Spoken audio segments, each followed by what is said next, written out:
Pessoal, agora vamos resolver a 57ª questão da prova da OAB de 2011.3, feita também pela Fundação Getúlio Vargas.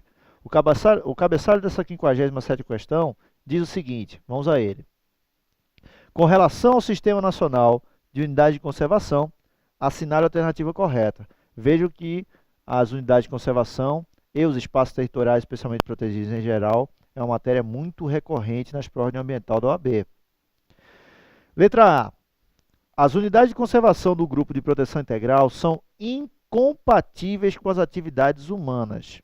Logo, não se admite seu uso econômico direto ou indireto, não podendo o poder público cobrar ingressos para sua visitação. No momento que essa prova foi feita, muita gente pensava assim, o problema dessa assertiva é não pode o poder público cobrar ingresso por sua visitação. A questão aqui, pessoal, é que a assertiva diz que nas unidades de conservação do Grupo de Proteção Integral não pode haver nem uso econômico direto nem indireto. Qual é o problema? O que é uso indireto? É aquele uso feito de unidade de conservação que não envolve consumo, coleta ou dano. É um uso contemplativo, tirar uma foto, dar uma aula dentro de uma unidade de conservação de proteção integral, contanto que não haja coleta do material que lá exista. Bem, as unidades de conservação de proteção integral permitem esse chamado uso indireto no seu seio. Consequentemente, estaria errada a assertiva A, por quê? Porque afirma categoricamente que não é permitido nenhum tipo de uso dentro dessa propriedade, seja ele direto ou indireto, o que faz da assertiva A errada. Vamos usar a assertiva B. A ampliação dos limites de unidade de conservação sem modificação dos seus limites originais, exceto pelo acréscimo proposto, pode ser feita por instrumento normativo do mesmo nível hierárquico do que criou a unidade.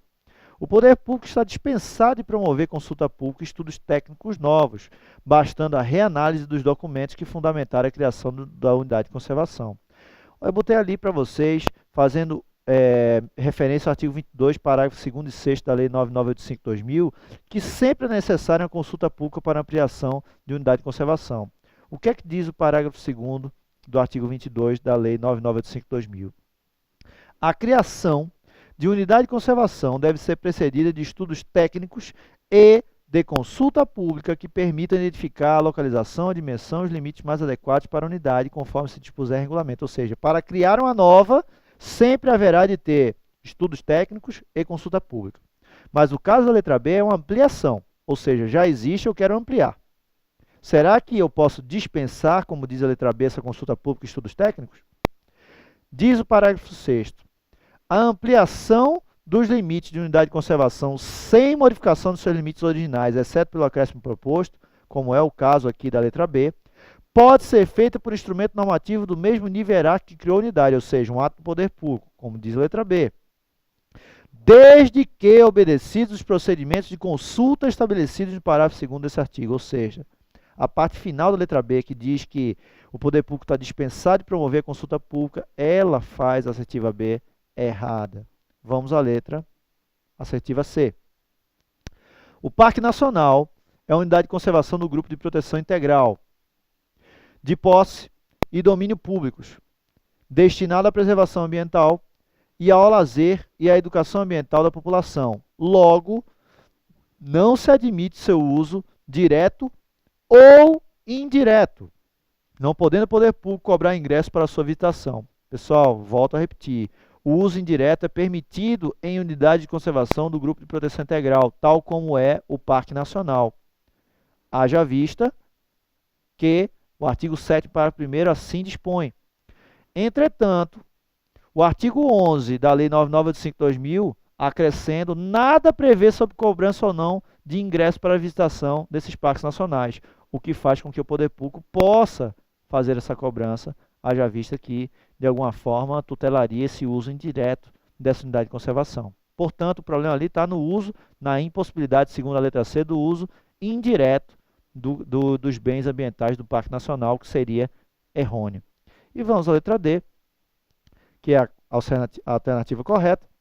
As unidades de conservação do grupo uso sustentável podem ser transformadas total ou parcialmente em unidades do grupo de proteção integral, por instrumento normativo do mesmo nível hierárquico que criou a unidade, desde que respeitados os procedimentos de consulta pública e estudos técnicos.